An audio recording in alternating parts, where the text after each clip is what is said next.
C'était la présentation de ce que pourrait devenir Lola si c'était le nom d'un projet de liaison ouest Lac d'Annecy Albertville. À la demande des élus d'Albertville, nous sommes venus apporter toutes les possibilités techniques et économiques parce que c'est un très bon projet, beaucoup moins coûteux que le projet pour l'instant retoqué par la population qui s'appelait Lola. C'est un projet de tramway, celui de TTK qui irait de Annecy à Faverges.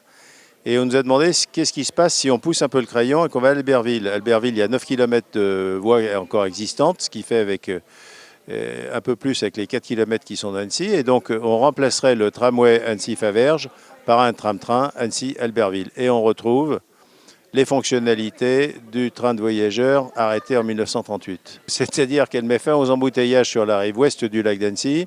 Elle met fin à la pollution liée au trafic automobile.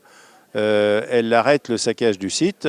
Si on parle du climat et de la pollution, donc en fait les transports sont un secteur très important au niveau des émissions de gaz à effet de serre, puisqu'en France c'est le premier secteur émetteur avec 30% des émissions. Et dans le bassin annécien, c'est encore beaucoup plus que ça, puisque c'est 46% des émissions. Donc c'est un secteur qui représente près de la moitié de nos émissions de gaz à effet de serre.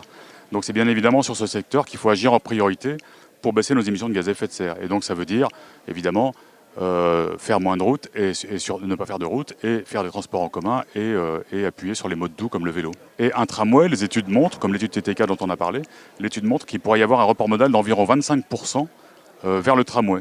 Donc là, on va gagner 25% de gaz à effet de serre. On va faire moins 25%. Hein. Il faut rappeler que les objectifs, c'est de faire, les scientifiques du GIEC nous demandent de faire moins 45%. Et récemment, tout récemment, il y a quelques jours, la loi LOM en discussion au Parlement demande de faire moins 37,5% de gaz à effet de serre liés au transport.